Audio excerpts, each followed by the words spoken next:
చెప్పాను. నేను ప్రభుత్వ పెద్దలకు కూడా కొంతమంది చెప్పాను. సో అది పక్కన పెట్టాను. అయితే 2 రోజులలో డిఫరెంట్ మీడియాలలో పేర్లు నేను చెప్పదలుచుకోలేదు. రకరకాలుగా కథనాలు వాళ్ళే ఊహించుకొని ఇలా ఉంది, ఇలా జరిగింది అని, ఇలా అవుతుందని, లేకుంటే మరి ప్రభుత్వానికి వ్యతిరేకంగా అని నేను చాలా స్పష్టంగా చెప్పడం జరిగింది. కేటీఆర్ గారికి నేనేమన్నా క్లీన్ చీట్ సర్టిఫికేట్ ఏమి ఇవ్వలేదు. అక్కడ గతంలో రాజశేఖర రెడ్డి గారు లేనప్పుడు, అధికారంలో లేనప్పుడు, చంద్రబాబు నాయుడు గారు అధికారంలో ఉన్నప్పుడు హైదరాబాద్ సిటీకి ఫార్ములా 1 రేస్ రావాలి, వస్తే బాగుంటుంది అని చెప్పి అప్పుడు ఆ సందర్భంలో నన్ను అడగడం జరిగింది. ఈ ఫార్ములా గురించి అని చెప్తే ఈ ఫార్ములా కూడా మంచిదే హైదరాబాద్లో అని చెప్పారు.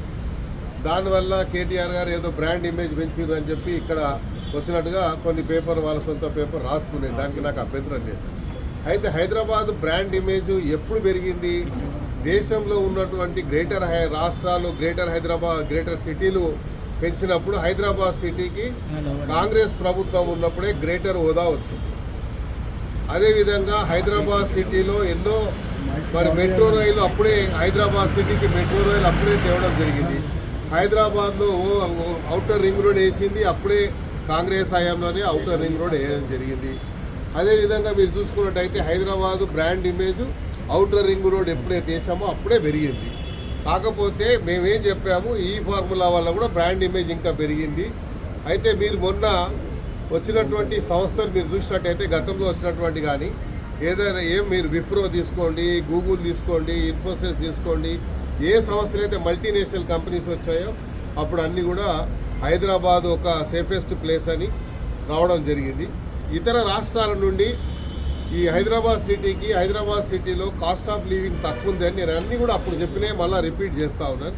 కాస్ట్ ఆఫ్ లివింగ్ తక్కువ ఉంది, ఇది ఒక సేఫెస్ట్ సిటీ, అన్ని వెదర్ వైజ్గా, కల్చర్ వైజ్గా అన్ని రకాలుగా హైదరాబాద్ సిటీ ఒక మంచి సిటీ అనే ఒక భావనతోని, అదేవిధంగా హైదరాబాద్లో కాస్ట్ ఆఫ్ లివింగ్ తక్కువ ఉంటుందని ముంబైలో స్థిరపడిన వాళ్ళు కూడా హైదరాబాద్ సిటీకి వచ్చి స్థలాలు కొనుక్కొని వాళ్ళు ఇక్కడ సెటిల్ అయిపోయారు. అదేవిధంగా నేనేదో కేటీఆర్ గారికి క్లీన్ చిట్ ఇచ్చాను, లేకుంటే క్లీన్ సర్టిఫికేట్ ఇచ్చాను, నేను అడ్వకేట్గా అది ఇది గాను.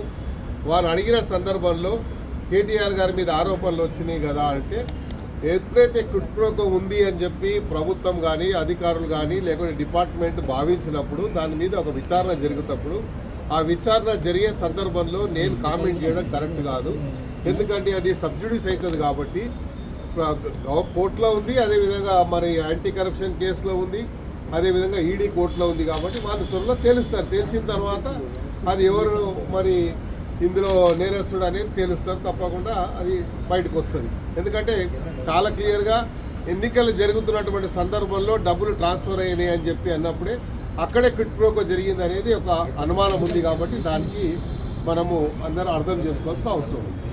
రెండోది ఏంది, హైదరాబాద్ సిటీలో